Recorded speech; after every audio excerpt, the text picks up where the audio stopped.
அதாவது தூக்கம்.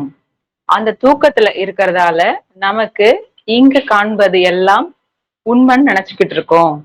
சோ இப்ப நம்ம காணக்கூடிய எல்லா விஷயங்களும் சொப்பனம். எப்ப நாம அறிவை அறிகின்றோமோ அப்போது நமக்கு ஜாக்கிரதை உருவாயிரும் அப்படின்னு சொல்லி சாமி நேத்து சொல்லியிருந்தாரு அந்த 7வது அத்தியாயத்துல. இன்னைக்கு என்ன அப்படின்னு பாத்தீங்கன்னா கர்மயோகம். சோ அதுதான் இன்னைக்கு 8வது அத்தியாயம் பாக்குறோம். இதுல என்னன்னா இந்த உலகம் தண்ணிலிருந்துதான் உண்டானதுன்னும் இது ஒரு புகையாகும்னும் இது சொப்பனம்னு சொல்லி கொடுத்திருந்தீங்க. ஆனா இந்த உலகத்துல இது பந்தம்னு சொல்றாங்க. இந்த உலகம் கர்ம பந்தத்தால பந்திக்கப்பட்டதுன்னு சொல்றாங்க. கர்மம் செய்தால்தான் விமோச்சனம் கிடைக்கும்னு சொல்றாங்க. அதுக்கப்புறம் இந்த கர்மம் தான், இந்த கர்மம் எல்லாமே இந்த கர்மம் தான் அப்படின்னு சொல்றாங்க.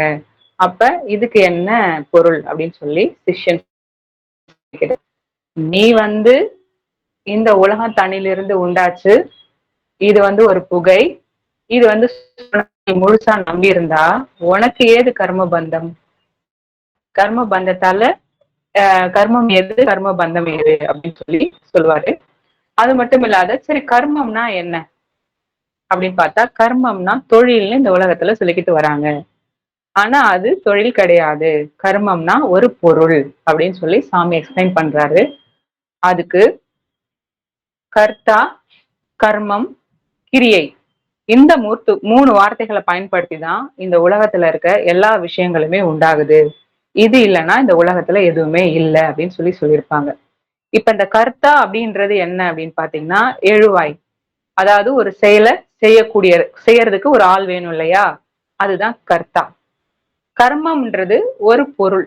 அந்த பொருளை வச்சு ஏதாவது ஒரு வேலை செய்யணும் அப்படின்னா ஏதாவது நமக்கு ஒரு பொருள் தேவைப்படும். அந்த பொருளை வச்சுதான் நம்ம ஏதாவது ஒரு வேலையை செய்வோம். சோ அது கர்மம்ன்றது பொருள். கிரியை அப்படின்றது தொழில். ஏதாவது ஒரு தொழில் செய்யணும் அப்படின்னா ஒரு பொருள் வேணும், ஒரு ஆள் வேணும் இல்லையா. அப்ப இந்த 3 இருந்தாதான் இந்த உலகமே அதுல இருந்துதான் உருவாகுது அப்படின்னு சொல்றாங்க. அதுக்கு ஒரு எக்ஸாம்பிள், கண்ணன் முயலை கொன்றான். இதுல கண்ணன் கர்த்தா. எதை கொன்றான்னா முயல். இதுல பொருள், ஆப்ஜெக்ட். கொன்றான் அப்படின்றது அந்த கிரியை, தொழில். அது ஒரு செயலை செய்யறாங்க இல்லையா, அப்ப அது ஒரு தொழிலா கன்சிடர் பண்ணிக்கலாம். அப்ப இந்த இடத்துல கர்த்தான்றது கண்ணன், பொருள் என்பது முயல், கிரியை தொழில் என்பது கொன்றான் அப்படின்னு சொல்லிட்டு இப்ப இந்த 3 வார்த்தைகளை வச்சுதான் எல்லாமே இந்த உலகத்துல உருவாகுது. இப்ப கிருஷ்ணன் புசிச்சான் அப்படின்னு ஒரு வார்த்தையை சொல்றாரு. இதுல கிருஷ்ணன் என்னது, புசிச்சான் என்னது அப்படின்னா கிருஷ்ணன்னா அந்த கர்த்தா, எழுவாய். புசிச்சான்றது ஒரு செயல், அது தொழில். ஓகே, எதை புசிச்சான் இந்த இடத்துல நம்ம கேட்டோம்னா அந்த இடத்துல ஒரு பொருள் வரும், அதுதான் கர்மம். மாம்பழத்தை ஏதாவது ஒண்ணு சாப்பிட்டான்னு சொல்லுவோம் இல்லையா, அப்ப அந்த இடத்துல ஒரு பொருளை குறிக்கும். அதே மாதிரி இப்ப மாம்பழத்தை தின்றேன் அப்படின்னு சொன்னா மாம்பழம்ன்றது இந்த இடத்துல கர்மம், தின்றேன்றது அந்த கிரியை, தொழில். சோ இந்த இடத்துலயும் பொருள் அப்படின்னு தான் வருது. இந்த கர்மம்ன்றதுக்கு பொருள் தான் வருது. சோ அப்ப எப்படி பார்த்தாலும் இத பல ஆங்கிள் சாமி இதை டிஸ்கிரைப் பண்ணிருப்பாங்க. சோ எப்படி பார்த்தாலும் கர்மம்ன்றது பொருள், ஒரு பொருள் தான் அப்படின்னு சொல்றாங்க. சரி, ஓகே. இப்ப இப்ப இங்க இருக்க எல்லா பொருளையும் நம்மளால பார்க்க முடியுமா? நம்ம ஜீவன் இல்லைன்னா பார்க்க முடியுமா? இங்க இருக்க பொருட்கள் எல்லாம் பார்க்க முடியாது இல்லையா. அப்ப யாரு பாக்குறா? நம்ம ஜீவன் தான். ஜீவசக்தியான வாயு உள்ள இருக்கிறதாலதான் இதை நம்ம பாக்குறோம், பார்க்க முடியாது. அதே மாதிரி தூங்கும் போது நமக்கு எந்த பொருட்களையும் பார்க்க முடியாது. ஏன் பார்க்க முடியாது? அப்ப நம்மளோட ஜீவசக்தியான வாயு உள்ளுக்குள்ள அடங்கி இருக்கிறதால நம்ம எதையும், எந்த பொருள் இது பொருள் அப்படின்னு சொல்லினா நமக்கு தெரியாது. சோ அப்ப எதையாவது ஒண்ணு இப்ப தெரியணும் நமக்கு இல்லையா. அப்ப நமக்கு என்ன வேணும் அப்படின்னா ஜீவசக்தியான வாயு வேணும். அந்த ஜீவசக்தியான வாயுக்கு தான் இங்க பொருள் அப்படின்னு சொல்றாங்க. அப்ப அந்த பொருள் தான் கர்மம்ன்றது இந்த இடத்துல பொருள். அந்த கர்மம் தான் ஜீவசக்தியான வாயு. இப்ப கர்மம்னா பொருள், அந்த பொருள் எந்த பொருள் அப்படின்னு பாத்தீங்கன்னா ஜீவசக்தியான வாயு. இப்ப கர்மம்னா என்னது? ஜீவசக்தியான வாயு. சரி, இப்ப இந்த உலகம் வந்து கர்ம பந்தத்தால பந்திக்கப்பட்டது அப்படின்னு சொல்றாங்க. அடுத்தது இப்ப கர்மம்னா என்னன்னு பார்த்தாச்சு. ஜீவசக்தியான வாயு. வாயு அதான் ஒரு பொருள். இப்ப இந்த உலகம் வந்து கர்ம பந்தத்தால பந்திக்கப்பட்டது அப்படின்னு இன்னொரு ஸ்டேட்மெண்ட் இருக்கு இல்லையா? அது எப்படின்னு பார்ப்போம். இப்போ ஒரு 8 காலி பூச்சி இருக்கு. அந்த பூச்சி என்ன பண்ணுது? தன்னிடம் இருந்து உற்பத்தி ஆகின்ற அந்த ஜீவசக்தியில அந்த அதோ சக்தியில இருந்து உற்பத்தி ஆகின்ற ஒரு பசையாகி ஒரு நூலை வச்சு அது ஒரு வலைய கட்டுது. அந்த வலைய கட்டி அதுல வசிக்குது. அதுல ஏதாவது ஒரு ஜீவராசிகள் வரும்பொழுது இது என்ன பண்ணுதுன்னா அதை புடிச்சு சாப்பிட்டுருது, ஜீவிக்கிறதுக்காக சாப்பிட்டுடுது. அப்படி சாப்பிடும் போது என்ன ஆகுது அப்படின்னா அந்த வலையில டேமேஜ் கட்டாயிரும், கொஞ்சம் கொஞ்சம் இடத்துல கட்டாயிரும் இல்லையா? அதை திரும்பவும் தன்னோட அந்த ஜீவசக்தியான பசையா இருக்கக்கூடிய அந்த நூலை வச்சு திரும்பவும் அந்த இடத்தெல்லாம் சரி பண்ணுது, சரி பண்ணி திரும்பவும் கட்டுது. அப்புறம் திரும்ப அதுல ஏதாவது ஒரு ஜீவிகள் வருது, இதை மறுபடியும் போய் பிடிச்சி சாப்பிடுது. திரும்ப அந்த வலைய அதுவே அழுத்துட்டு உள்ள போயிடுது. திரும்ப மறுபடியும் அந்த வலைய கட்டுது. சோ இதேதான் அது வந்து ரொட்டீனா பண்ணிக்கிட்டே இருக்கு. இப்படி பண்ணிட்டே இருக்க என்ன ஆகுது அப்படின்னா அந்த ஜீவசக்தியான வாயு, இந்த 3ஆம் அத்தியாயத்துல கூட சாமி சொல்லியிருப்பாங்க, புருஷார்த்தம், அதாவது தனம். ஒரு பெட்டிக்குள்ள தனம் இருக்கிற வரைக்கும் தான் நம்ம அதை செலவு பண்ண முடியும். அந்த பெட்டிக்குள்ள இருக்கிற தனத்தை எல்லாமே செலவாயிட்டு காலியா போயிடுச்சுன்னா என்னன்னா வெறும் பெட்டி மட்டும்தான் இருக்கும். சோ அப்ப அந்த பெட்டிக்கு வந்து செத்து போனதுக்கு சமம் இல்லையா? அதை வந்து உருட்டலாம், பெரட்டலாம், என்ன வேணாலும் பண்ணிக்கலாம் இல்லையா? சோ அதே மாதிரிதான் இப்ப இந்த சிலந்தி என்ன பண்ணுது, அதுக்குள்ள ஜீவனா இருக்கக்கூடிய அந்த சக்திய இது பசையா நூலா வெளியில உண்டு பண்ணி இந்த அந்த வலையாகிய உலகத்தை கட்டவும் அவிழ்க்கவும் செய்யறதால அதோட உற்பத்தி ஸ்தானத்துல இருந்து அந்த சக்தி தீந்து போறதால திரும்ப அந்த பசை அங்க உருவாகிறது இல்லை. அதுகிட்ட இருந்த அந்த மொத்த தனமாகிய அந்த ஜீவன் சக்தி எல்லாத்தையும் செலவு பண்ணிருச்சு. சோ அதனால என்ன பண்ணுது, செத்து போகுது. அந்த தான் கட்டின அந்த வலையிலேயே அதுவும் விழுந்து செத்து போயிடுது. சோ இதே மாதிரிதான் நாம என்ன பண்றோம், நம்மளுடைய ஜீவசக்தியாக கர்மமாக இருக்கக்கூடிய இந்த வாயுவை வச்சுதான் இந்த உலகத்தை நம்ம கட்டுறோம். இப்ப என்ன பண்றோம், தூங்கும் போது நமக்கு உலகம் இல்ல, தூக்கம் விழிச்சதுக்கு அப்புறம் நமக்கு இந்த உலகம் வந்துருது இல்லையா? எப்படி வருது? ஜீவசக்தியான வாயு வெளியில வர்றதால இந்த உலகம் அப்படின்ற அவஸ்தை நமக்கு உண்டாகுது. அப்ப நாம டெய்லி என்ன பண்றோம், உலகத்தை கட்டுறோம். ஜீவசக்தியான வாயு வெளியில வர்றது மூலயமா நாம இந்த உலகத்தை கட்டுறோம், திரும்ப அவிழ்க்கிறோம். தூங்கும் போது உலகத்தை அவிழ்த்துடுறோம், திரும்ப கட்டுறோம், திரும்ப அவிழ்த்துடுறோம். சோ அப்ப இதுல இப்ப இந்த ஜீவசக்தியான வாயு தான் கர்மம் சொன்னோம் இல்லையா? இப்ப இந்த வாயு வெளியில போறதால இங்க நாலாவித எண்ணங்களால நாம பந்தப்பட்டு போயிடுறோம். சோ இதுக்குதான் அந்த கர்ம பந்தம் அப்படின்னு சொல்றாங்க. இதே மாதிரி நாம இந்த உலகத்தை கட்டவும் அவிழ்க்கவும் கட்டவும் அவிழ்க்கவும் செய்யும் போது அந்த சிலந்தி பூச்சிக்கு ஆன மாதிரியே நம்மளுடைய ஜீவ சக்தியான அந்த வாயு அதோட உற்பத்தி ஸ்தானத்துல இருந்து கொஞ்சம் கொஞ்சமா செலவழிஞ்சு போறதால தீர்ந்து போயிடுது. அது தீர்ந்து போயிருச்சுன்னா நாமளும் செத்து போயிருவோம். அது மட்டும் இல்லாம அந்த சிலந்தி பூச்சி தன்னோட பசையா இருக்க அந்த ஜீவசக்தியை வெளியில விட்டு அந்த வலைய கட்டிட்டு அங்க வர ஜீவிகள் எல்லாம் பிடிச்சு பிடிச்சு சாப்பிட்டுட்டு இருந்தது இல்லையா? அது என்ன பண்ணுது, ஜீவனம் ஜீவிக்கிறதுக்காக அது அப்படி செஞ்சுட்டு இருந்தது இல்லையா? அது சும்மாவே இந்த உலகத்தை கட்டாம அமைதியாவே இருந்திருந்தா இன்னும் கொஞ்ச நாள் கூட உயிரோட இருந்திருக்கும். அது என்ன பண்ணுச்சு, நாம ஜீவிக்க வேணும்னு நினைச்சு அந்த பசைய வெளியில விட்டு விட்டு விட்டு தன்னோட சக்திய தீர்ந்து போய் செத்து போயிடுச்சு. சோ அதே மாதிரிதான் இப்ப நாமளும் பண்ணிக்கிட்டு இருக்கோம் அப்படின்னு சொல்றாங்க. அதனாலதான் இது வந்து கர்மத்தால இந்த உலகம் பந்திக்கப்பட்டது அப்படின்னு சொல்றாங்க. அந்த கர்மமா இருக்கின்ற ஜீவசக்தியான வாயு தண்ணில இருந்து வெளியில போகிறதால இந்த உலகம் உண்டாகுது. அந்த உலகத்துல நாலாவித எண்ணங்களும் ஏற்படுறதால நமக்கு ஒரு பந்தம் கிரியேட் ஆகி நாம கஷ்டப்பட்டுக்கிட்டு இருக்கோம் அப்படின்னு சாமி சொல்றாங்க. அது மட்டும் இல்ல, இப்ப இந்த கர்மம் தான் எல்லாமே அப்படின்னு சொல்றதுக்கு காரணம் என்ன? இந்த கர்மம் வந்து ஒரு நிமிஷம் கூட கர்மம் செய்யலைன்னா நம்ம இருக்க முடியாது அப்படின்னு சொல்லுவாங்க. ஒருத்தர் என்ன பண்றாரு, செத்து போயிடுறாரு. செத்து போயிட்டா அவருக்கு வந்து கர்மம் தீர்ந்து போயிடுச்சு அப்படின்னு சொல்லுவாங்க இல்லையா? அப்ப அந்த கர்மம் அப்படின்றது என்னன்னா என்ன போயிடுது, அவர் செத்து போயிட்டா அந்த உடம்புல இருந்து கர்மம்னா என்ன போகுது, அந்த ஜீவன் வெளியில போயிருது, அந்த ஜீவசக்தியான வாயு வெளியில போயிருது. அப்ப எது அங்க இருந்து அற்று போயிருக்கணும்? அந்த ஜீவசக்தியான வாயு தான் அங்க இருந்து அற்று போயிடுச்சு. சோ அப்ப அதுதான் கர்மம் அப்படின்னு சொல்றாங்க. சரி, ஒருத்தர் தூங்குறாரு. தூங்கும்போது அவருக்கு கர்மம் அற்று போயிடுச்சுன்னு நம்ம சொல்ல முடியுமா? சொல்ல முடியாது. ஏன்னா தூங்குறவருக்கு என்ன ஆகும் அப்படின்னா, ஜீவசக்தியான வாயு கதாகதம் நடந்துகிட்டு இருக்கும் உள்ளுக்குள்ள. சோ அதனால தூங்குறவரை நாம கர்மம் தீர்ந்து போயிடுச்சு அப்படின்னு சொல்ல முடியாது.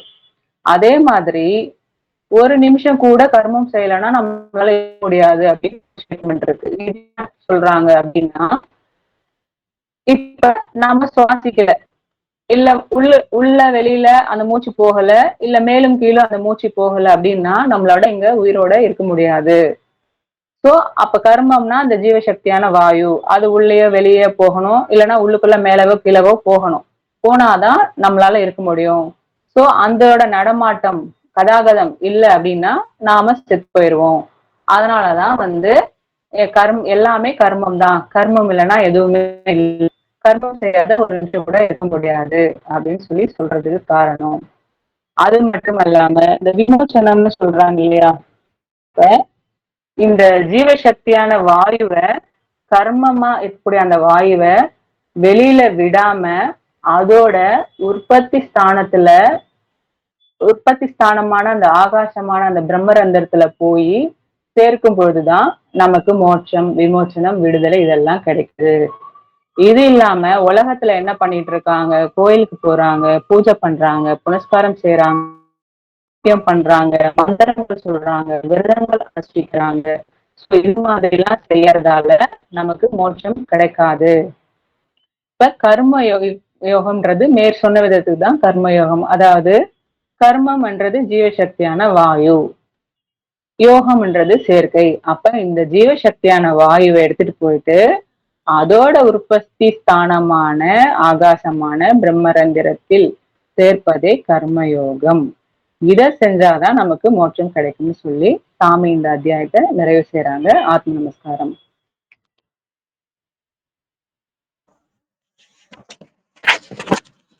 அனைவருக்கும் ஆத்ம நமஸ்காரம்.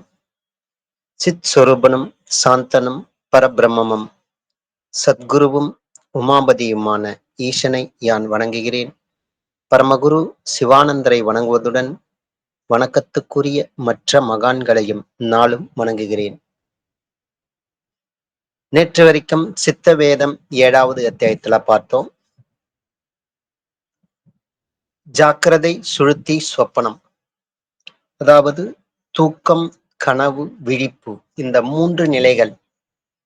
இந்த 3 நிலைகளும் மனம், ஜீவன்,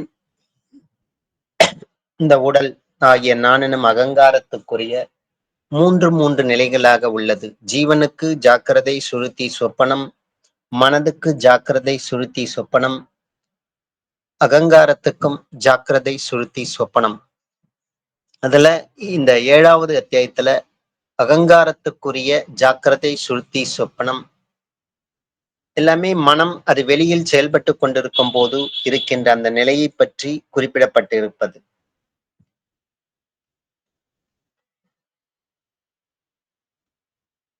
இந்த அகங்காரத்தினுடைய இந்த ஜாக்கிரதை, சுழுத்தி, இந்த சொப்பன நிலைகள் தான் பொதுவாக மனமானது தன் தொழிலை செய்து கொண்டிருக்கின்ற சமயம் நாம் ஜாக்கிரதையாக இருக்கிறது நம்ம நினைச்சிட்டு இருக்கோம். அதுதான் ஒரு தொழிற்சாலையில எங்கேயோ வேலை செய்ய சொல்லோ, அங்க நடக்கின்ற சம்பவங்கள், அதாவது மனம் இயங்கி கொண்டிருக்கிறது.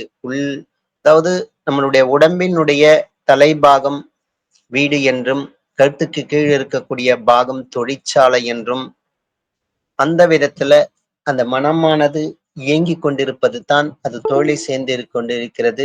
இது நம்ம ஜாக்கிரதை நம்ம நினைச்சிட்டு இருக்கோம். அது உண்மையில மனம் தன்னுடைய சொந்த தொழிலை செய்து கொண்டிருக்கிறது என்பது தான் என்பது. கூடவே மனம் தன்னுடைய சொந்த வீட்டுக்கு ஓய்வு பெறுவதைத்தான் இந்த உலகத்துல தூக்கம் என்று சொல்கிறார்கள்.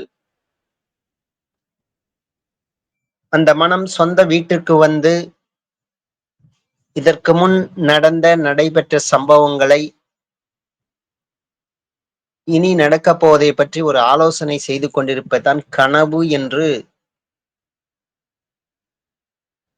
ஞானபிதா தெளிவுபடுத்துகிறார். அப்ப உண்மையில் நாம் தினமும் தூக்கக்கூடிய அது தூக்கம் தூக்கம் அன்று. தினமும் நாம் இப்போது இருக்கக்கூடிய விழிப்பு இது உண்மையான விழிப்பு அன்று. நாம் தினமும் தூங்கும்போது கனவு அந்த கனவு உண்மையான கனவு என்பது அது கிடையாதது. உண்மையில் இந்த ஜீவனை நாம் அறியாமல் காப்பாற்ற தெரியாமல் நாம் இருந்து கொண்டிருக்கின்றோம். இந்த ஜீவசக்தியான வாயு நம்மை அறியாமல் அது விரயமாகிக் கொண்டிருக்கிறது. நாம் இறப்பை நோக்கி பயணம் செய்து கொண்டிருக்கின்றோம். இந்த ஜீவனை நமக்கு காப்பாற்ற தெரியவில்லாமல் அந்த அறியாமையில் இருப்பது தான் இதை தூக்கம் என்றும், இந்த ஜீவனை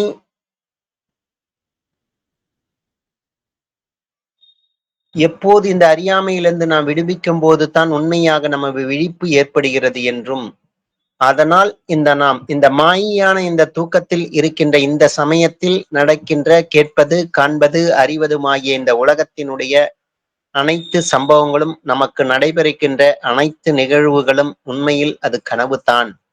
காரணம், நம்மளுடைய ஜீவனை காப்பாற்ற தெரியாமல் நாம் தூங்கிக் கொண்டிருக்கின்றோம். மாயையான தூக்கத்தில் இருப்பதால உண்மையான அந்த விழிப்பு வரும்போது தான் நாம் இதுவரை கண்டது கனவு என்பது நமக்கு தெளிவுபடும். பொதுவாக தினசரி தூக்கத்துல வந்த அந்த கனவுல கூட எல்லாமே நிஜம் மாதிரி இருக்கிறது அந்த டைம்ல. ஆனா தூக்கத்துல இருந்து வீழ்ச்ச உடனே தானே இதுவரை கண்டது கனவுன்னு நம்மளுக்கு தெரியுது. அதே மாதிரிதான் இப்போ கேட்பது காண்பது அறிவது எல்லாம் இப்ப நமக்கு உண்மையாக இருப்பது போல தோன்றுகிறது. ஆனால் இதிலிருந்து எப்போது நாம் விழிப்பு ஏற்படுகிறதோ, ஜீவன் தன்னைத்தான் அறிந்து தன்னையே அறிவாகி அந்த வஸ்தை அறியாமையிலிருந்து விடுபட்டு அந்த அறிவை காப்பாற்றிக் கொள்ளக்கூடிய அந்த நிலை வரும்போது தான் நமக்கு விழிப்பு ஏற்படும். அந்த விழிப்பு ஏற்படும் போது தான் நமக்கு இது நாள் வரை இப்போது நடைபெறுகின்ற இந்த சம்பவங்கள் எல்லாமே கனவு என்பது புலப்படும் என்பதைத்தான் இந்த 7வது அத்தியாயத்துல ஞானபிதா நமக்கு தெளிவுபடுத்தி இருக்கிறார். அது அப்ப அந்த மாயையால அந்த தூக்கத்திலிருந்து நாம் வெளிவர வேண்டுமென்றால் எது நித்தியமான வஸ்து எது நித்தியமில்லாத வஸ்து என்று அறிந்து அறிவாகிய அந்த ஜீவசக்தியான வாய்வை அறியாமையில் இழக்காமல் அதை தனக்குள்ளேயே நிலைநிறுத்தும் போதுதான் நமக்கு ஒரு ஜாக்கிரதை ஒன்று நிலை என்று ஏற்படுகிறது. இது அகங்காரத்துக்குரிய அந்த ஜாக்கிரதை நிலை என்பதைத்தான் ஞானபிதா தெளிவுபடுத்தி இருக்கிறாரு. இன்று 8வது அத்தியாயம். இந்த உலகம் தண்ணியிலிருந்து தான் அது உற்பத்தியாகி என்றும் அது ஒரு புகை என்றும் சொப்பனம் என்றும் கற்பித்தீர்களா? அப்ப இந்த புகை எண்ணங்கள் தான் நமக்கு புகை. காரணம், கர்மமாகிய அந்த வாயு பிராணனாகிய அந்த வாயு அது எரிந்து அது சாம்பலாகி கொண்டிருக்கிறது. அதுதான் புகை. அது எண்ணங்களாக அது எரிந்து சாம்பலாகி கொண்டிருக்கின்றது.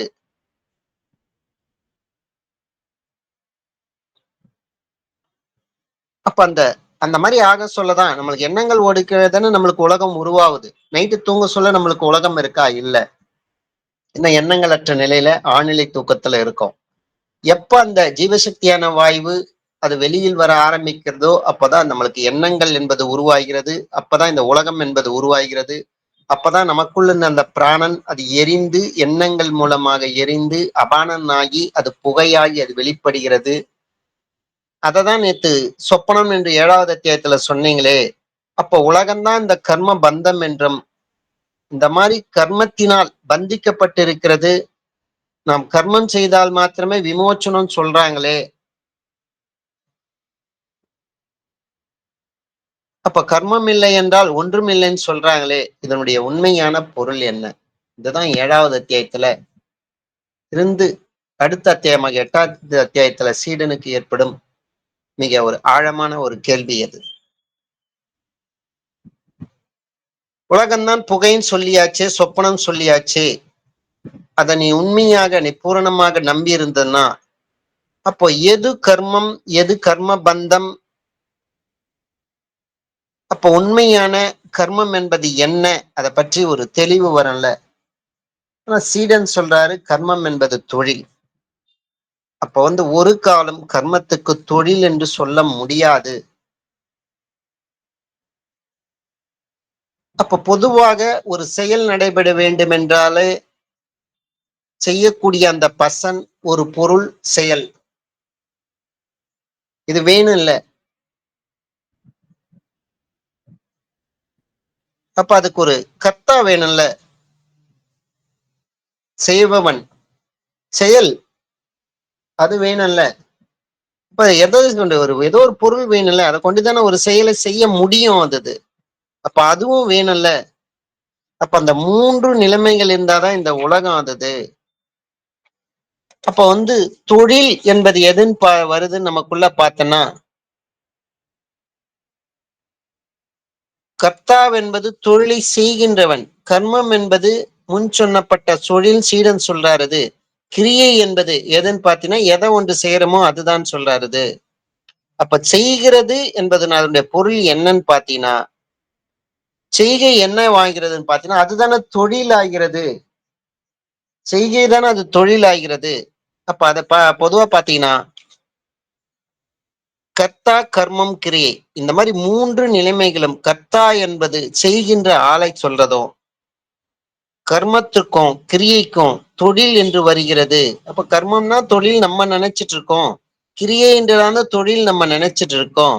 அந்த மாதிரி வர்றதுக்கு இடம் கிடையாதது. அதுக்குதான் ஒரு உதாரணம், கண்ணன் முயலை கொன்றான் அப்படின்னு ஒரு உதாரணம் ஞானபிதா கொடுத்திருக்கிறாரு. இதுல எது எது அந்த கண்ணன் என்பது பாத்தீங்கன்னா கர்த்தாவாகிறது, அதாவது அந்த செயலை செய்யக்கூடியவர். அது முயல் என்பது அங்க பொருள் ஆகிறது, அதுதான் கர்மம் ஆகிறது.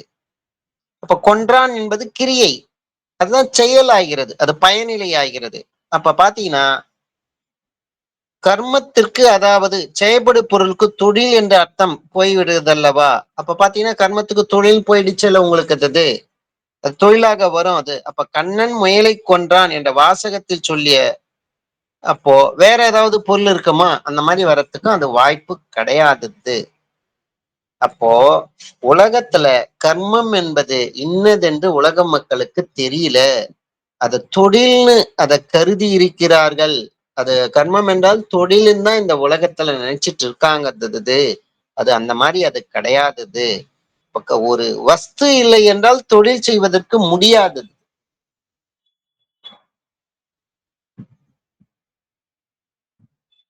அப்போ இப்ப இந்த உலகத்துல எந்த விதத்துல பார்த்தாலும் கர்மம் என்பது அந்த ஒரு வஸ்து இல்லைன்னா தொழில் என்பது ஒன்று கிடையாதது. அப்ப உதாரணமா நம்ம பார்த்தாலும் சரிது, நம்ம உலகத்துல அறிவுன்றதை நம்ம எதுன்னு நினைச்சிட்டு இருக்கோம். பொதுவாக உலகத்துல ஒரு சாதனை புரிவது, இல்ல அதிகமாக சம்பாதிப்பது, இல்ல ஒரு ஆடம்பரமாக வாழ்வது, இல்ல தன்னுடைய கல்வித்துறையில மிக உயர்ந்த நிலையில போகிறது, இல்ல ஒரு கிண்ண சாதனை புரிவது, இதெல்லாம் செஞ்சிட்டானா அந்த ஃபீல்டுல அவங்க அறிவா இருக்கான்னு நம்ம சொல்லிட்டு இருக்கோம். உண்மையில அதெல்லாம் அறிவு என்பது அது கிடையாது.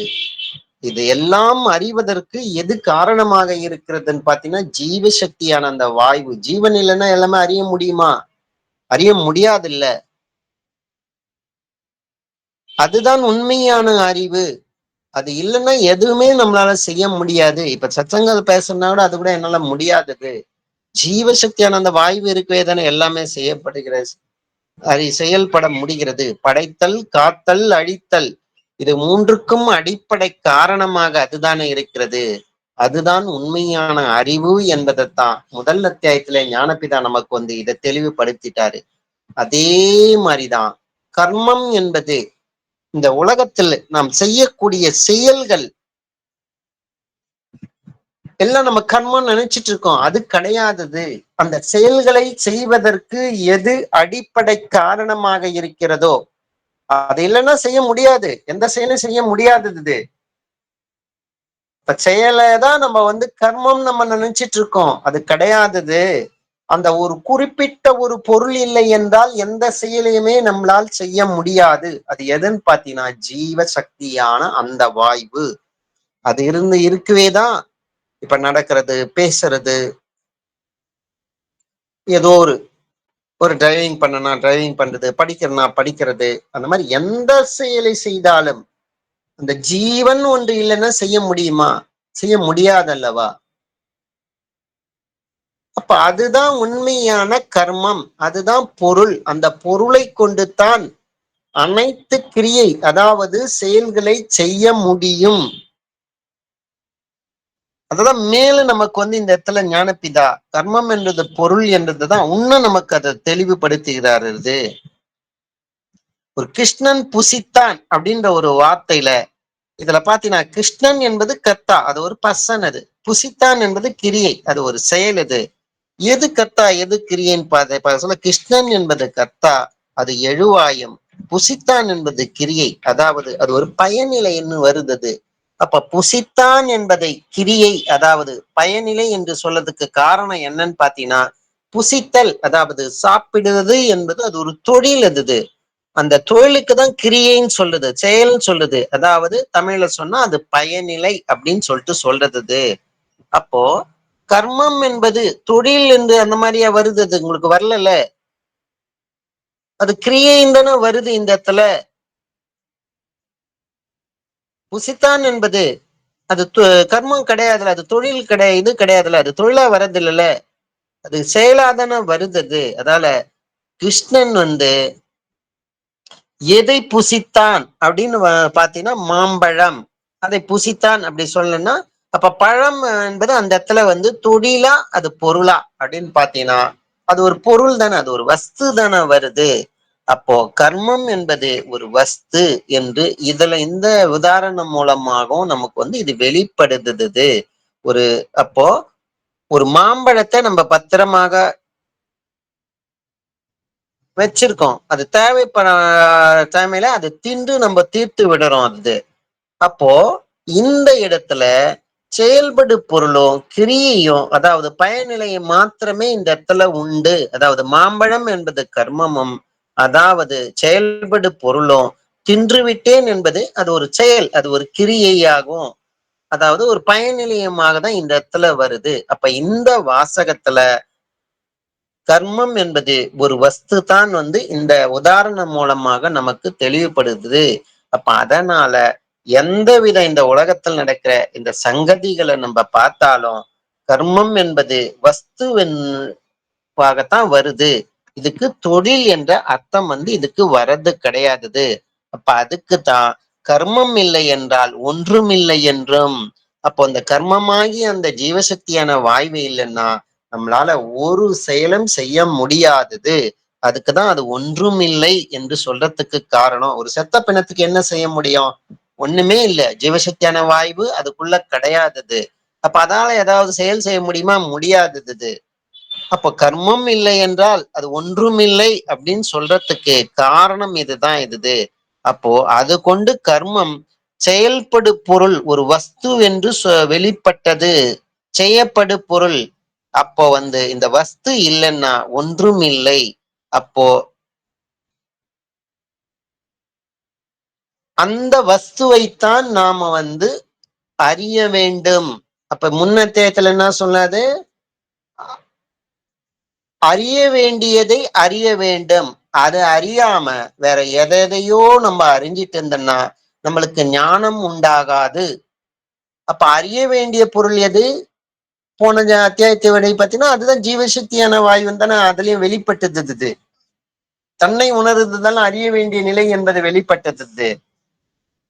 அப்பதானே நமக்கு ஜாக்கிரதை உணர்வு உண்டாகும் என்று போன அத்தியாயத்தின் மூலமாக வெளிப்பட்டது. அதே மாதிரிதான் நாம் அறிய வேண்டியது எதுன்னு பாத்தீங்கன்னா அந்த கர்மமாகி அந்த ஜீவசக்தியினுடைய அததான் நம்ம தெளிவாக முதல்ல புரிய வேண்டும். அதுதான் ஒரு அடிப்படை, ஒரு ஆரம்பம். நம்ம சித்தவித இந்த பயணத்துல முதல் ஸ்டெப் அதுதான். கர்மமாகி அந்த ஜீவசக்தியான வாய்வை தான் நாம் முதல்ல அறிய வேண்டும். அதை அறிஞ்சாதான் அது ஜீவனிலிருந்து தான் அது வெளிப்பட்டது. அப்ப அதன் மூலமாகத்தான் அதை அசையாமல் அது நிலைநிறுத்தும் போது மட்டும்தான் ஜீவனை உணர முடியும். அப்பதான் நம்ம தன்னைத்தான் உணர முடியும் என்பதை தான் மேலும் இந்த அத்தியாயத்துல ஞானபிதா நமக்கு தெளிவுபடுத்துறாரு. அப்போ இந்த உலகத்தில் செய்யக்கூடிய செயல்களுக்கு எல்லாமே அடிப்படை காரணமாக இருக்கிறது எதுன்னு பார்க்க சொல்ல பாத்தீங்கன்னா அதுதான் ஜீவசக்தியான வாய்வு. இது பாத்தீங்கன்னா அவரவர்களுடைய உலகமாய் மனமாகிய அந்த உலகம், அவரவருடைய வாழ்க்கை முறை, அவரவருடைய அதுக்கேத்த மாதிரி அவன் லைஃப் வாழ்க்கையை படைத்தல், காத்தல், அழித்தல் இதன் மூலமாக அவரவர்கள் அவங்களுடைய வாழ்க்கையை மாற்றி அமைத்துக் கொள்கிறார்களே. இதுக்கெல்லாம் அடிப்படை காரணமாக இருப்பது எதுன்னு பாத்தீங்கன்னா ஜீவசக்தியான வாயு. அப்ப அந்த 3 தொழில்களையும் தினசரி நம்ம தூங்க சொல்ல உலகம் என்கின்ற ஒரு அவஸ்தை இல்லை. காலையில எழுந்துக்க சொல்ல சிருஷ்டி அவரவர்களுக்கு அவர்களுடைய உலகம் உருவாகுது. அப்ப அது பகல் முழுவதும் அந்த உலகம் சிதி காப்பாற்றப்படுகிறது. அப்ப நைட்டு தூங்க சொல்ல அந்த உலகம் என்பது அவரவர்களுக்கு ஒரு அழிவு நிலை அதுக்கு அது உருவாகுது. அப்ப நைட்டு டீப்பா தூங்க சொல்ல நம்மளுக்கு உலகம் என்கின்ற ஒரு அவஸ்தை இல்லை. அப்ப இதுக்கெல்லாம் காரணம் எது அப்படின்னு பார்க்க சொல்ல பாத்தீங்கன்னா படைப்பு, காத்தல், அழித்தல் அவரவருடைய அனுபவத்துல அவரவர்களுக்கு ஏற்படுகின்ற அந்த நிலைதான் அதுக்கு காரணமாக இருப்பது எதுன்னு பார்க்க சொல்லோ ஜீவசக்தியான அந்த வாயு தான் அது. அப்போ அந்த ஜீவசக்தியான வாயு அது எப்ப நமக்குள்ள அது வெளிப்படுது, அது சக்தி ஆகுது அப்படின்னு பாத்தீங்கன்னா அது காலையில நைட்டு தூங்க சொல்ல கிடையாது. அது வெளியில வியாபிக்க சொல்லதான் அது சக்தி ஆகுறது. அதால தானே நம்மளுக்கு அந்த உலகம் என்கின்ற ஒரு அவஸ்தை நமக்குள்ள அது உருவாகுது. அது எதுன்னு பாத்தீங்கன்னா அதுதான் ஜீவனுடைய சக்தி. அந்த சக்தி அது வெளியில வியாபிக்கவே தானே நம்மளுக்கு அந்த நிலை ஏற்படுகிறது. அப்ப அந்த சக்தியான அது வெளிப்பட்டதுன்னா என்ன ஆகுது? ஜீவசக்தியான வாயு அது உள்ளுக்குள்ள இருக்கிறது. அது வெளியில போச்சுனாலே அது ஜீவனை விட்டு பிரிந்து வெறும் வாயுவாகவே அது மாறி விடுகிறது. அப்பதுல ஜீவன் அதுல கிடையாது. அதுல வெறும் வாயுவாக மாறி வெளியில போயிட்டு அதோகதி ஆகிறது. அதனாலதான் நமக்கு அந்த அந்த காணப்படுகின்ற கேட்பது, காண்பது, அறிவாதுமாகிய அந்த உலகம் என்கின்ற ஒரு நிலைமை நமக்குள்ள அது உருவாகுது. அது எதுன்னு பாத்தீங்கன்னா அது ஜீவனுடைய அந்த சக்தி தான் இந்த காணப்படுகின்ற இந்த நிலைமை எது. அப்போ காணுவதற்கு காரணமாக இருக்கிறது எதுன்னு பாத்தீங்கன்னா அந்த ஜீவனுடைய அந்த சக்தியா இருக்கிற அந்த வாயு தான். அந்த வாயு தான் உண்மையான அது வஸ்து அது. அந்த வாயுவா இருக்கிற அந்த வஸ்து இல்லைன்னா யாதொன்றும் இல்லை. அது இருக்கவேதான் நம்மளுக்கு உலகம் என்கின்ற ஒரு அவஸ்தை வருது. அது இல்லைன்னா யாதொன்றும் இல்லை. ஒரு பிணத்துக்கு இருக்கா? இல்ல. நைட்டு தூங்க சொல்ல நமக்கு இருக்கா? இல்ல. ஆனா அந்த வஸ்து நம்ம நைட்டு தூங்க சொல்ல நமக்குள்ள இருக்கிறது. வெளியில வியாபிக்கல. ஆனா ஒரு பிணத்துக்கு அந்த வஸ்துவே இல்ல, ஜீவனே இல்ல. அதுல சுத்தமாக அது வெளியில போய்விட்டது. அப்ப அந்த வஸ்துவாலதான் அது பந்திக்கப்பட்டதாகும் இந்த உலகம். அவரவருடைய உலகமானது அவரவருடைய ஜீவசக்தியான வாயு அவரவர்களுக்கு அது வெளியில பந்திக்கப்பட்ட நிலைதான் இந்த உலகம் என்கின்ற நிலை எது. இதுதான் கர்ம பந்தமாகும் உலகு என்று இதுக்குதான் இந்த மாதிரி சொல்றதுக்கு காரணம். அப்ப அவரவர்களுடைய அந்த கர்ம பந்தத்திலிருந்து நம்ம விடுதலை பெற வேண்டும் என்றால் அவரவருடைய ஜீவசக்தியான வாயு அது வெளியில வியாபிச்சு அபானனாக விடாமல் அந்த வாயுவை அது பிராணனாகவே அது தனக்குள்ள அது நிலைநிறுத்தும் போதுதான் அவரவருடைய அந்த கர்ம பந்தத்தின அவரவர்கள் விடுதலை பெற முடியும். அது அடுத்தவங்களுக்கோசம் நம்மளால அவங்கள கர்ம பந்தத்திலிருந்து விடுவிக்கணும்ன்ற முறையில நம்ம சொல்லதான் முடியுமே தவிர அவரவர்கள் தான் அவருடைய கர்ம பந்தத்திலிருந்து விடுவித்துக் கொள்ள வேண்டும். அப்ப அந்த விடுவித்துக் கொள்வதுதான் அந்த மாதிரி பண்ணாதான் ஒரு விமோச்சனம். அப்பதான் நமக்கு அந்த மோட்சம் என்கின்ற ஒரு நிலை கிடைக்காதது. அப்பதான் அதாவது விடுதலை என்பது அப்பதான் நமக்கு கிடைக்கும்.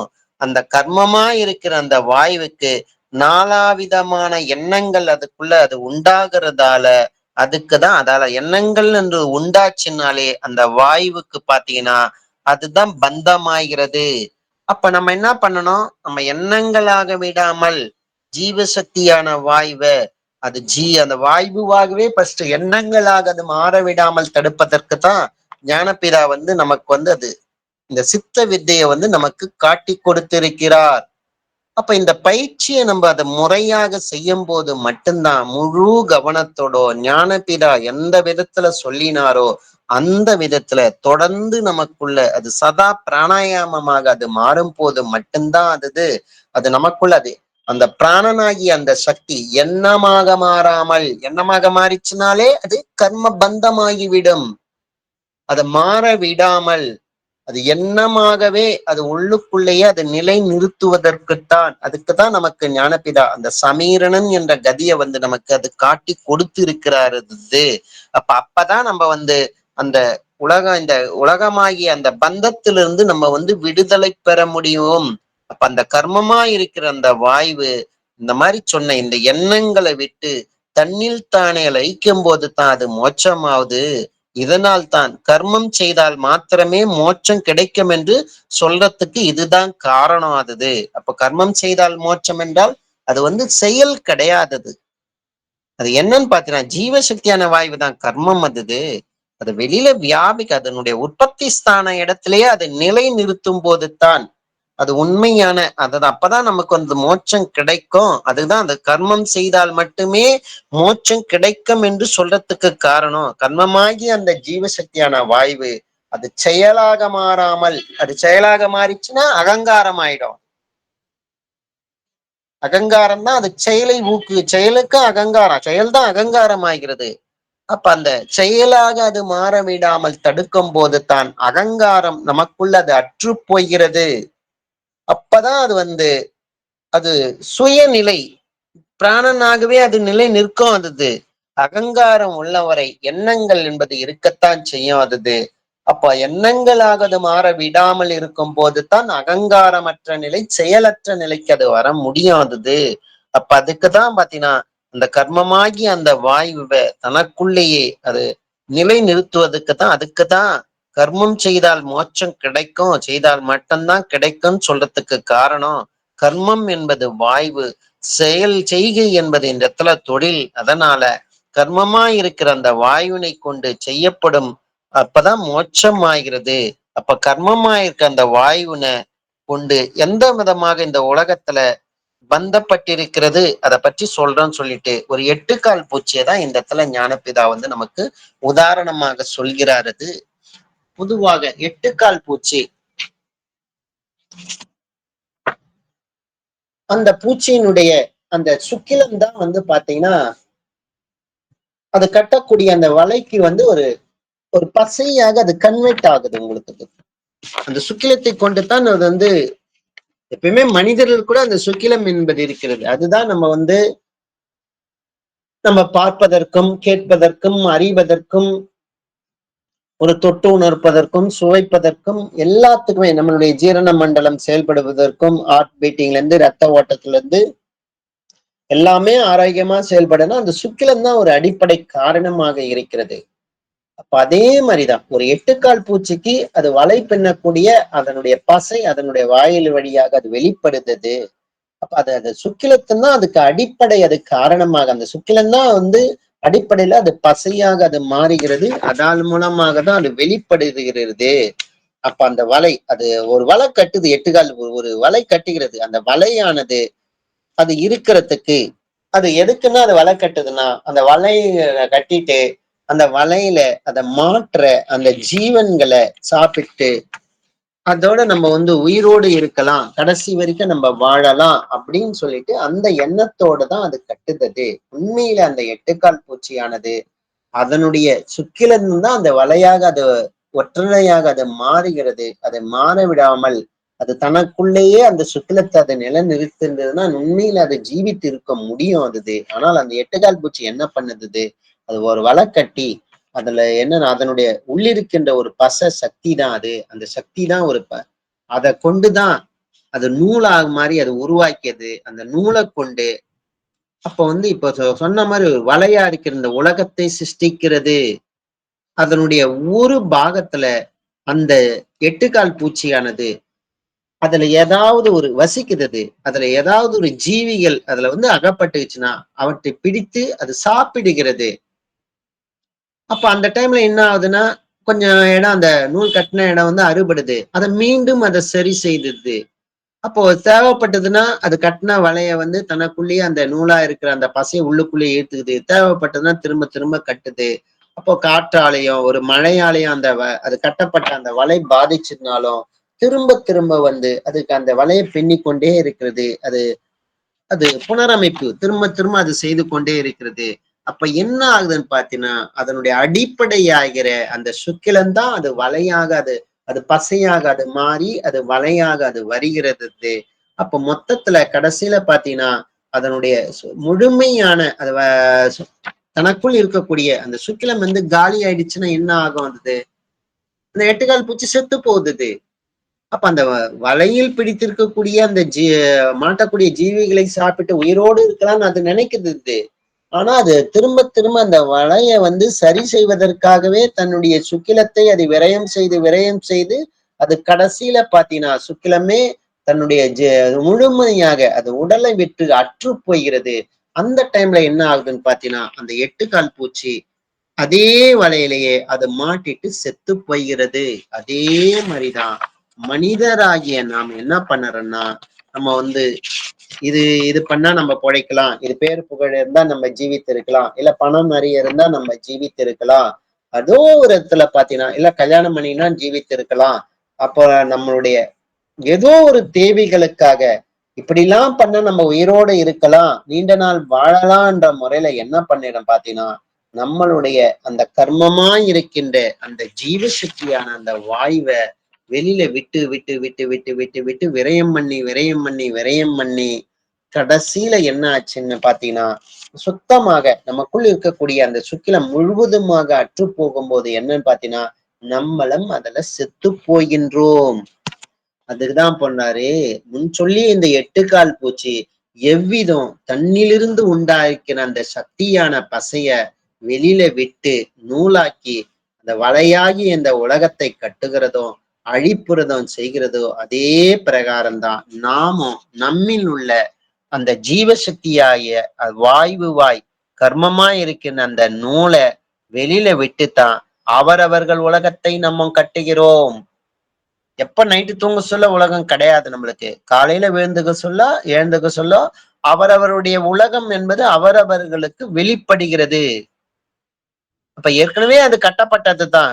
அதுதான் அவரவர்களுக்கு வந்து தினசரி அது காலையில எழுந்து சொல்ல தூக்கத்திலிருந்து எழுந்துக்க சொல்ல அவரவருடைய உலகம் என்பது அவர்களுக்கு அது வெளிப்படுத்துது. அப்ப அதே அந்த நூலை விட்டுதான் அந்த உலகத்தை கட்டவும் அழிக்கவும் நம்ம தான் பண்றோம். அவருடைய சுக்கிலத்தை விரயம் செய்துதான் அவரவருடைய உலகத்தை உருவாக்கி கொள்கின்றோம். அப்ப அதே உலகத்திலே நம்ம மாட்டிட்டு நம்ம செத்து போகின்றோம். அந்த பூச்சியினுடைய சக்தியா இருக்கின்ற நூலுடைய உற்பத்தி ஸ்தானமாகிய இடத்திலிருந்து அந்த நூல் அருந்து அது செத்து போகிறதோ அதே போலதான் நம்மளுடைய அந்த ஜீவசக்தியாய் கர்மமாய் வாயுவாய் இருக்கிற அந்த நூலு அதனுடைய உற்பத்தி ஸ்தானமாகிய புருவ மத்தியத்துக்கு கீழே மூக்குக்கு மேலாக உள்ள இடத்திலிருந்து அற்று நாம் செத்து போகின்றோம். அப்ப புருவ மத்தியத்துல அந்த சுக்கிலம் இருக்கிறது. அது முழுவதுமாக அது வெளியில அற்று போயிடுச்சுன்னா நம்ம செத்து போகின்றோம். அந்த சுக்கிலம்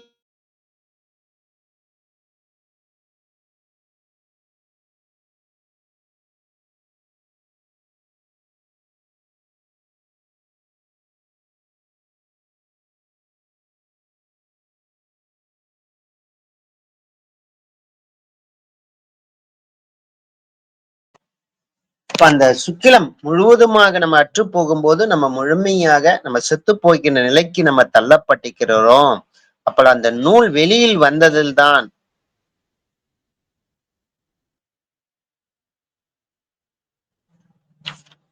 அது முழுமையாக அந்த சுக்கிலம் வெளியில வந்தவே தானே நம்ம செத்து போகின்றோம். அப்ப அந்த கர்மமாகிய அந்த வாயுவை நம்ம உள்ளுக்குள்ளேயே நிலைநிறுத்தணும். அது இல்லைன்னா நம்ம செத்து போயிடுவோம். இதனால்தான் ஒருவன் செத்த போது அவனுடைய கர்மம் அற்று போயிற்று என்று சொல்றதுக்கு காரணம் அதுதான். அவனுடன் இருக்கக்கூடிய அந்த ஜீவசக்தியான வாயு அது சுத்தமா இல்ல, அவனை விட்டு அது வெளியில போயிடுச்சு, அதுக்குதான் அற்று போயிடுச்சு அதுக்குன்னு சொல்றதுக்கு காரணம். அப்ப அந்த கர்மமாய் வாயுவா இருக்கிற அந்த நூலை கொண்டதாகும் இந்த உலகத்தை கட்டி இருக்கிறது.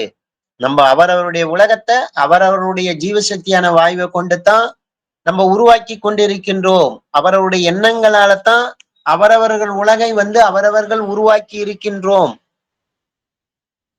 அப்ப அதை கொண்டுதான் அந்த கர்மமாகிய எண்ணங்கள் என்றாலே அது பந்தப்பட்டது. அப்ப அந்த அதுல இருந்து தான் நம்ம விடுதலை பெற வேண்டும். அதுக்குதான் விமோச்சனம். அப்ப ஒரு செத்து போயிட்டான்னு என்ன அர்த்தம்? கர்மம் என்னவாய் போச்சுன்னா அவனை விட்டு தீர்ந்து போயிடுச்சது அது. அதே சமயம் அவன் தூங்குற சமயத்துல கர்மம் முடிச்சு சொல்ல முடியுமான்னா முடியாதது. செத்த போது அவனுக்குள்ள ஜீவன் கிடையாதது. தூங்குகின்ற சமயத்தில் அவனுக்குள்ள ஜீவன் இருக்கிறது. ஜீவசக்தியான வாயு அவனுக்குள்ளுக்குள்ளேயே இருக்கிறது. அது அவனுக்குள்ள அது கதாகதம் செய்து கொண்டிருக்கிறது. அதுவும் இல்லாம ஒரு நிமிஷ நேரமாவது கர்மம் இல்லாமல் யாதொன்றும் ஜீவித்திருக்க முடியாது என்று சொல்லுகிறார்கள். அப்ப கர்மமாகி அந்த வாய்வு நமக்குள்ள இருக்கிற வரைக்கும் தான் நம்மளால ஜீவித்திருக்க முடியும். அப்ப அந்த வாயுன்னு ஒண்ணு இல்லைன்னா நம்மளால ஜீவித்திருக்க முடியாதது. அதுக்குதான் ஒரு நிமிஷம் நேரமாவது கர்மம் இல்லாமல் யாதொன்றும் ஜீவித்திருக்க முடியாது. இதுக்குதான் சொல்றதுக்கு காரணம். எந்த ஜீவனாக இருந்தாலும் சரி, அது மனிதர் அல்லாமல் பிற ஜீவன்களாக இருந்தாலும் சரி, அது அதுக்குள்ள அந்த ஜீவையான அந்த ஜீவனுடைய அந்த வாய்வு இல்லைன்னா அதால அந்த ஜீவனால ஜீவித்திருக்க முடியாது. ஒரு நிமிஷ நேரம் கூட அது வாய்வு அதை விட்டு அந்த ஜீவனை விட்டு அந்த உடம்பை விட்டு வெளியில போயிடுச்சுன்னா ஜீவித்திருக்க முடியாதது. அப்ப கர்மம் என்பது தொழில் என்று இந்த உலகத்தில் சொல்லுகிறாங்க. அது உண்மையான அது கர்மம் என்பது தொழில் என்றால் தூக்கம் என்கின்ற சமயத்தில் ஏதாவது தொழில் உண்டான்னா கிடையாதது. அது என்னவாகும்? தூங்குவதுதான். அது அது தொழில் கிடையாதது. தூக்கம் என்பது தொழில் கிடையாதது. அப்ப தூக்கம் என்று சொல்லும் சமயத்தில் நான் இப்போது தூங்குகிறேன் என்ற ஒரு நினைவு இருக்குமானா இருக்காதது. என்ன காரணம்? அப்ப அந்த மனமாகிய சக்தி ஜீவனின் சேர்ந்து அடங்கியதால தான் அது. அப்போ எந்த நினைவும் தொழில் அந்த இடத்துல உண்டாகும்னா இருக்காதது. தூக்கம் விழிக்கும் போதுதான் அது தொழில் என்பது மனதில் இருந்து எண்ணங்களாக அது உருவாகுது. அதான் முன் அத்தியாயத்துலதான் மனம் அது விசாராதியான விஷயங்களை கொண்டு வியாபாரம் செய்து கொண்டிருக்கிறது, தொழில் செய்து கொண்டிருக்கிறது. விசாராதிகளால எண்ணங்களை கொண்டு தொழில் செய்து கொண்டிருக்கிறது. அதான் முன் அத்தியாயத்துல ஞானபிதா இதை தெளிவுபடுத்தியிருக்காரு 7வது அத்தியாயத்திலே. அப்போ மனம் என்ன என்றால் யாதொன்றையும் கேட்பதற்கோ அறிவதற்கோ ஏதாவது முடியுமா, செய்வதற்கோ முடியுமான்னா முடியாதது. அப்ப தூங்குகின்ற சமயத்தில் நமக்கு தொழில் இருக்கான்னா கிடையாதது. அதான் முன்னேற்றத்துல சொல்லிட்டாரு. அந்த தூக்கம் என்று தினக்கரில் நம்ம சொல்லுகின்ற அந்த நிலைமை எதுன்னு பாத்தீங்கன்னா மனமானது அதனுடைய தொழிலை விட்ட சமயம். நம்ம தினசரி தூங்குறோம்னு சொல்றோமே அது உண்மையான அது தூக்கம் கிடையாதது. அது தொழிலை விட்ட சமயம். தூக்கம் உண்மையான தூக்கம் என்பது எதுன்னு பார்க்க சொல்லும் நம்ம ஜீவனை நம்மளால காப்பாற்ற தெரியாமல் அதோகதியாக்கி கொண்டிருக்கின்றமே, மரணத்தை நோக்கி நாம் பயணம் செய்து கொண்டிருக்கின்றோமே, இந்த அறியாமையைத்தான் தூக்கம் மாயை என்றுதான் முன் அத்தியாயத்திலே ஞானபிதா நமக்கு தெளிவுபடுத்துகிறது. அப்போ தூங்குகின்றோம் என்ற சமயத்தில் தொழில் உண்டானா நம்மளுக்கு கிடையாது. ஏன்னா எண்ணமான அந்த விசாராதிகள் நமக்குள்ள அது கிடையாதது. அப்போ கர்மம் உண்டு, ஆனால் கர்மம் என்பது தொழில் அல்ல. அப்போ அதால கர்மம் என்பது தொழில்னா நம்ம தூங்க சொல்ல நம்மளுக்கு அது தெரிந்திருக்கும். நம்ம ஒரு விழிப்பு நிலையில தூங்க சொல்ல பாத்தீங்கன்னாலே அது தெரிஞ்சிருக்கும். ஆனா தூங்க சொல்ல நம்ம தூங்குறோம் நம்மளுக்கு தெரியுதா? தெரியல. அது தொழிலாக இருந்தால் நமக்கு அது தெரிந்திருக்கும். தூக்கத்தை விட்டு வெளியில வர சொல்லதானே நம்ம எவ்வளவு நேரம் தூங்க இருந்தோம் நம்ம சொல்லத்துக்கு காரணம். சொல்றோமேல தூங்க சொல்ல நம்மளுக்கு தெரியுதா? தெரியல. அதால அது தூக்கம் என்பது தொழில் கிடையாதது. மனம் தன்னுடைய தொழிலை விட்ட சமயம்தான் தூக்கம் என்று சொல்லுவது தினசரி அது. அப்போ கர்மம் இல்லை என்றால் ஒரு நிமிஷம் நேரம் கூட ஜீவித்திருக்க முடியாதென்றது சொல்கிறது. அப்ப தூக்கம் என்று சொல்லுகின்ற சமயத்தில் கர்மம் நமக்குள்ள இருக்கிறது அப்படின்னு சொல்லிட்டு இதன் மூலம் நமக்கு தெளிவுபடுது.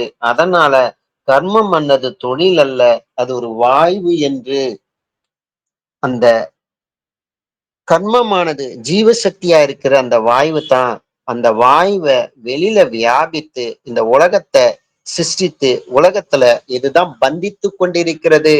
அவரவர்களுடைய ஜீவசக்தியான வாய்வு தான் அது வெளியில போகிறதால அந்த உலகம் என்கின்ற ஒரு நிலை அவர்களுக்கு ஏற்படுது. அதுலதான் அந்த எண்ணங்களால தான் அந்த கர்மமாகி அந்த வாய் பந்திக்கிறதால தான் அவரவர்களுக்கு அந்த உலகத்தினுடைய அவஸ்தை ராக துவேஷங்கள் என்பது அவரவர்களுக்கு அது ஏற்பட்டு கொண்டிருக்கிறது.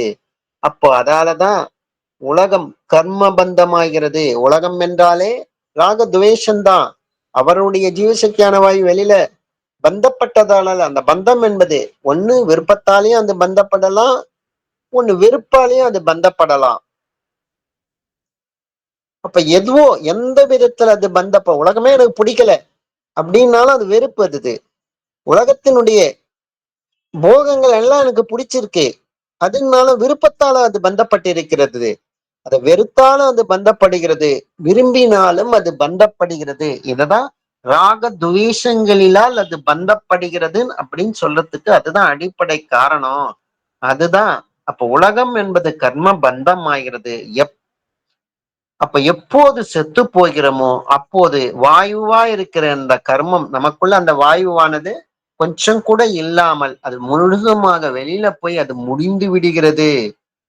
அப்போ அந்த டைம் அதுக்குதான் என்னன்னு சொல்றது பாத்தீங்கன்னா, கர்மம் தீந்து போனது என்று இந்த உலகம் என்று சொல்லுகிறது. அவருடைய கர்மம் முடிஞ்சிச்சுப்பா, அதால அவர் செத்துட்டாருப்பா. நம்ம என்ன நினைச்சிட்டு இருக்கோம், அவருடைய இந்த உலகத்துக்கு வந்த வேலை எல்லாம் முடிஞ்சிச்சு, அதை முடிஞ்ச உடனும் அவருடைய பிறப்பினுடைய நோக்கம் முடிஞ்சிச்சு, அதால அவர் கர்மம் முடிஞ்சிச்சு, அவரு செத்து போயிட்டாரு நம்ம சொல்றோம். உண்மையில அது கிடையாதது. அவருக்குள் இருக்கக்கூடிய அந்த ஜீவசக்தியான வாய்வு தான் கர்மம். அது முழுவதுமாக அவரை விட்டு வெளியில போய்விட்டது. அததான் தீர்ந்து போனது என்று சொல்லறதுக்கு அதுதான் உண்மையான காரணம். இந்த உலகம் என்கின்ற ஒரு விஷயத்தை தான் இந்த பந்தித்திருக்கிற இந்த கர்மமா இருக்கிற அந்த வாயுவா இருக்கிற அந்த சக்திய அந்த பந்தத்திலிருந்து நம்ம வேறுபடுத்த வேண்டும். அதை பிரிச்சு எடுக்கணும். அதுக்குதான் ஞானப்பிர அந்த விதையை காட்டி கொடுத்திருக்கிறார். இது அதை பிரிச்சு எடுப்பதற்கு தான் இந்த கதியை நமக்கு அது காட்டி கொடுத்திருக்கிறார். இது அப்ப எண்ணங்களால மாறிச்சுனாதான் அந்த உலக பந்தம். வாயுவை வாயுவாகவே நமக்குள்ள மேலும் கீழே நடத்துவது தான் அதிலிருந்து பிரித்து எடுக்கிறதுக்குரிய ஒரு எளிமையான வழி. இதை தவிர எந்த விதத்திலையும் இந்த கர்ம பந்தத்திலிருந்து நம்ம பிரித்து எடுக்க முடியாது. அப்போ அந்த சக்தியை அந்த பந்தத்திலிருந்து வேறுபடுத்தி தன்னினுள்ளேயே நடத்தி அதனுடைய உற்பத்தி ஸ்தானமாகிய ஆகாசத்தில், அதாவது பிரம்மந்திரத்தில் சேர்த்து ஒன்றுபடுத்துவதாக மோட்சம் என்று சொல்லுவது. அப்ப அந்த கர்மமாகி அந்த ஜீவசக்தியான வாயுவை எண்ணங்களாக அது மாற விடாமல் வாயுவாகவே ஃபர்ஸ்ட் மேலும் கீழே நடத்தத்தான் சமீரன் கதி. அது உள்ளுக்குள்ளேயே நடத்தத்தான் அதுக்கு நமீரன் கதி. வெளியில உள்ள அப்படி சுவாசம் இருப்பது என்பது அது உண்மையான அது கதி என்பது கிடையாதது. அப்ப அந்த கதி மூலமாகத்தான் நம்மளுடைய எண்ணமாக அது மாற விடாமல் சமீரன்கடியை நடத்தி ஈரணன் என்று ஒரு நிலையை நாம் பெறும் போது மட்டும்தான் சரியது.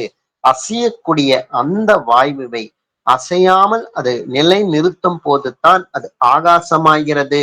அக்ஷரத்திலிருந்து தான் ஆகாசம் உருவாச்சு, அதிலிருந்து சலனப்படும் போது தான் வாயுவாச்சு. அப்ப அதிலிருந்து தான் சத்துவகுணமாகிய அந்த அக்னி உருவாச்சு, ரஜோகுணமாகிய நீர்த்தன்மையான மனம் உருவாச்சு, அடுத்தது தாமச குணமாகிய கெட்டித்தன்மை அகங்காரம் அது உருவாச்சது. அப்ப அந்த வாயுவை இந்த மூன்று குணங்களும் அற்று அதை நிலை நிறுத்தும் போது தான் வாயுவாகவே அது மேலும் கீழும் அசைஞ்சு கடைசியில அதனுடைய உற்பத்தி ஸ்தானத்திலேயே அந்த வாயு ஜீவன்ல இருந்து தான் அது உற்பத்தி ஆச்சது. அதே ஜீவன்ல அந்த வாயுவை அசையாமல் அது நிலைநிறுத்தும் போதுதான் அது ஆகாசம் ஆகிறது, பிரம்மம் ஆகிறது. அப்பதான் அது அக்ஷரம் என்ற ஒரு நிலையை அது அப்பதான் எட்ட முடியாதது. அப்ப அதுதான் ஒரு மோட்சம் என்ற அந்த நிலை அதுக்குதான் சொல்றது. இதுக்குதான் இந்த மாதிரி இந்த கர்மமான அந்த வாயுவை அதனுடைய உற்பத்தி ஸ்தான இடத்துல சேர்க்கிறது தான் கர்ம யோகம். கர்மம் என்பது வாய்வு, யோகம் என்பது இணைத்தல். அது இணைத்தல் என்பது எங்க இணைக்கிறது, அந்த வாயு அதனுடைய எங்கிருந்து அது உற்பத்தியாச்சோ அதே இடத்துல திருப்பி போய் சேர்ப்பது தான் அது இணைத்தல். அப்ப அததான் கர்மம் என்பது வாய்வு, யோகம் என்பது சேர்த்தல். அப்ப கர்ம யோகம் என்பது வாயுவை சேர்த்தல், அதாவது வாயுவினுடைய உற்பத்தி ஸ்தானமாய் ஆகாசமாயிருக்கின்ற அந்த பிரம்மந்தரத்தில் அதை சேர்க்கறது தான்.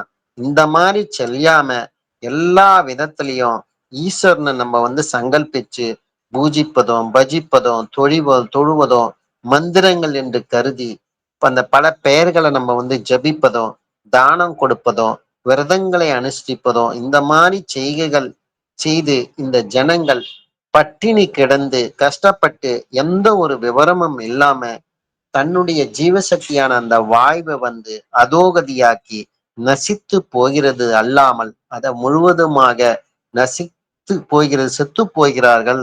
இந்த மாதிரி இல்லாம இந்த மாதிரி இப்ப நம்ம பக்தி யோகம்ன்ற முறையில பண்ணீங்கன்னா பல விதத்துல மந்திரங்கள் ஜபிப்பதும், தொழுவதும், தான தர்மங்கள் செய்து, விரதங்கள் அனுஷ்டிப்பது, இந்த மாதிரிலாம் செய்தாலாம் எந்த விதத்துல ஞானம் என்பது நமக்கு அது உண்டாகாதது. உண்மையில ஞானம் உண்டாக வேண்டும்னா நம்ம இப்ப சொன்ன பிரகாரம் தான் நம்மளுடைய அந்த கர்மமான அந்த வாயுவை அதனுடைய உற்பத்தி ஸ்தானத்திலேயே அது நிலை நிறுத்தணும். அப்பதான் ஞானம் உண்டாகும். அதுதான் உண்மையான கர்ம யோகம் என்ற முறையில தான் ஞானபிதா நமக்கு இதுல தெளிவுபடுத்துறாரு. நாளைக்கு நம்ம தொடர்ந்து 9வது அத்தியாயத்துல நம்ம பார்க்கலாம். அது பிரம்மா, விஷ்ணு, சிவன் இதை பற்றி நம்ம எந்த விதத்துல இந்த உலகத்தில் புரிந்து வைத்திருக்கிறார்கள் ஞானபிதா, அதற்கான உண்மையான விளக்கத்தை தான் இந்த அடுத்த அத்தியாயமான 9வது அத்தியாயத்தில் நமக்கு தெளிவுபடுத்துறாரு. அதை தொடர்ந்து நாளைக்கு நம்ம பார்க்கலாம். இப்ப யாராவது ஏதாவது கருத்துக்கள் இருந்தால் சொல்லலாம். கேள்விகள் இருந்தாலும் கேட்கலாம்.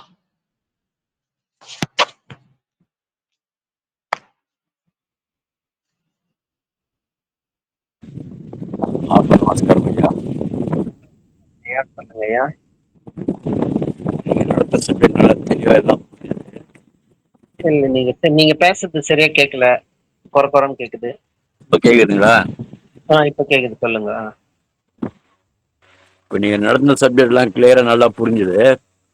சரிங்க. இப்ப ஒரு டவுட் இந்த 8 கால் பூச்சி மேல எனக்கு இருக்கு, அது கேட்கலாமா? கேளுங்க. இப்போ இந்த 8 கால் பூச்சி தனியா வெளியே போய் இற தேடாதா? அது வெளியில விடவே தானே சுக்லம் தானே தேவைப்படுது, பசி எடுக்குது உனக்கு. அதாவது என்னன்னா, எந்த ஜீவனாக இருந்தாலும் சரி, அதோட பிராணன் வெளியில போச்சுனாலே ஏதோ ஒரு விதத்துல பாத்தீங்கன்னாலே அதுக்கு பசி, தாகம், தூக்கம் இயல்பாவே ஏற்படும் உங்களுக்கு. அந்த இல்ல பிராணன் இல்ல அது இல்ல, நான் அது கேட்கல. இப்போ அந்த வலைய பின்னி அந்த வலையில விழுந்த ஜீவி தான் சாப்பிடுது இல்ல அது? ஆமா ஆமா. அது அப்படிதான் சாப்பிடுமா, வெளியே போய் இற தேடுமான்னு கேட்கறேன். இல்ல அது வெளியில போய் தேடத்து கூட வாய்ப்புகள் யதார்த்தமா வெளிய மாட்டிச்சுன்னா சாப்பிடதான் செய்யும் உங்களுக்கு தத்து. ஆனா வலைப்பு என்னன்னா ஈஸியா அது இருக்கிற இடத்துல எல்லாம் விழும். வெளியில போச்சுன்னா இது தேடி போகணும். இப்போ அது நடக்கும்போது அது மாட்டிக்காதா? அது மாற்றத்துக்கு வாய்ப்புகள் இருக்குல்ல. எந்த ஜீவன் இருந்தாலும் ஏதோ ஒரு இடத்துல வெளியில மாட்டிக்கிறதுக்கு டிராப் இருக்குல்ல. இப்போ ஒவ்வொரு 8 கால் பூச்சியும் வலை பின்னுங்களா? ஆமா, அது தனித்தனியா பின்னிதான் வாழ்ந்துட்டு இருக்கு. பாக்கலாமே நீங்க அது ஒரு 2-3 எட்டுக்கால் பூச்சி ஒன்னா சேர்ந்து பின்னின வலைய நம்மளால நான் பார்த்தது இல்ல. இப்போ தனித்தனியான வலை தான் பார்த்திருக்கேன். இப்போ 8 கால் பூச்சி முட்டையில இருந்து தான் வருது இல்லைங்களா? இருக்கான். இப்போ முட்டையில இருந்து வருதுன்னா, முட்டையில இருந்து வந்த அப்புறம் எத்தனை நாள்ல அது இந்த வலை பின்ன ஆரம்பிக்கும்? இல்ல அதெல்லாம் எனக்கு கரெக்டா தெரியலைங்க. எனக்கு தெரியல. அதெல்லாம் கரெக்டா தெரியல, அதை பத்தி என்னன்னு தெரியல. அந்த 8 கால் பூச்சி மோஸ்ட்லி அந்த வலையில வர்ற ஜீவியை தான் சாப்பிடுன்றேன், அப்படிதானே? ஆமா ஆமா. அத மேக்சிமம்னா அது போயிட்டு உணவு தேடி போகிறது இல்ல, அது இருக்கிற இடத்துல தேடி வரணும்ன்ற முறையில பாத்தீங்கன்னா அது வலைய பின்னுது. அது அதே மாதிரிதான் நம்ம என்ன பண்ணுறோம், இது கிடைச்சா உலகம்ன்ற பந்தத்தை நம்ம பின்னுறோம். நம்மளுக்கு அது இந்த வேலை கிடைச்சா நான் நிம்மதியா கடைசி வரைக்கும் வாழலாம், இல்ல இந்த பொண்ணை கல்யாணம் பண்ணிக்கலாம் நிம்மதியா வாழலாம் அப்படின்ற மாதிரி ஏதோ ஒரு இடத்துல பாத்தீங்கன்னா, இல்ல பேர் புகழ் கிடைச்சா நிம்மதியா வாழலாம், இல்ல இந்த 10 இடம் வாங்கி போட்டா நிம்மதியா வாழலாம்ன்ற மாதிரி நம்ம நினைச்சிட்டு வெளியில திரும்ப திரும்ப அந்த பந்தத்துல நம்ம கட்டிட்டே இருக்கிறோம். அது ஆனா அதெல்லாம் எதுவுமே நம்மளை காப்பாத்தாதது. ஜீவனை உனக்குள்ள நிலைநிறுத்திக்க தெரிஞ்சுக்கினா மட்டும்தான் காப்பாற்ற முடியும்ன்றதான் இந்த இடத்துல தெளிவுபடுத்துறாரு. அது 8 கால் பூச்சி மாதிரி நம்ம வாழ்க்கை வாழ்ந்துட்டு இருக்கோம்னு சொல்றாரு, உதாரணமாக சொல்றாரு. அதை மட்டும் சொல்றாரு. அது வலைன்றது அது அது உலகம். அது நம்ம வலைன்றது அவரவருடைய உலகம். அது நன்றி ஐயா. ஆத்ம நமஸ்காரம். சரிங்க. ஆத்ம நமஸ்காரம்.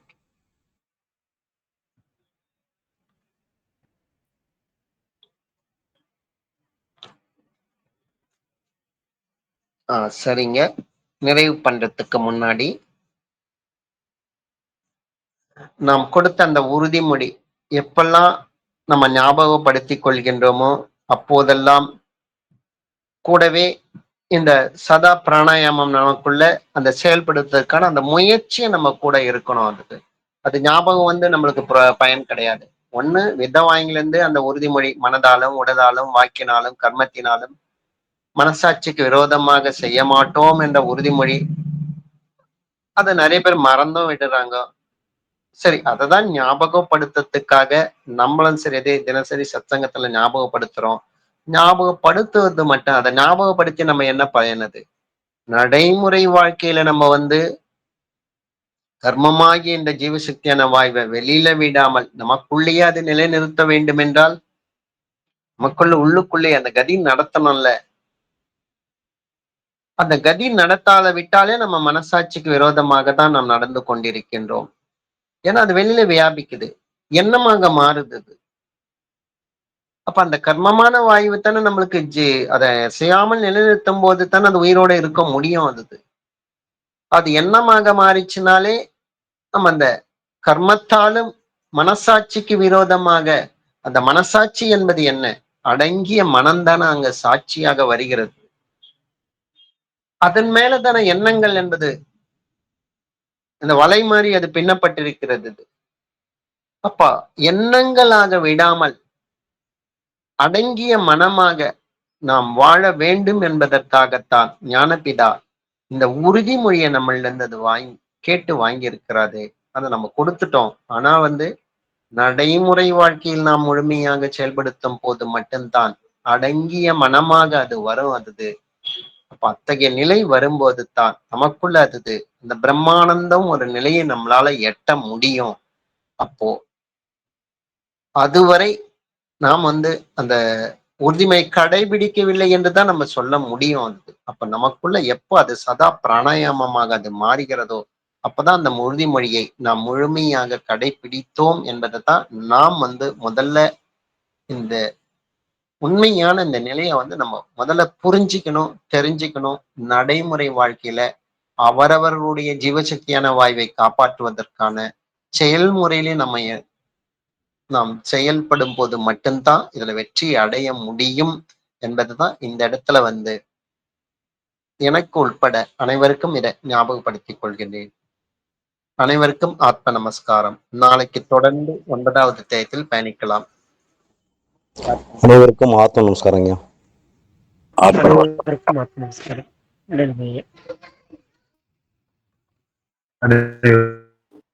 அனைவருக்கும் ஆத்ம நமஸ்காரம்.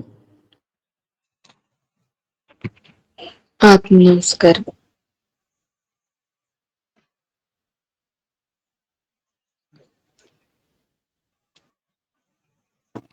அனைவருக்கும் ஆத்ம நமஸ்காரம்.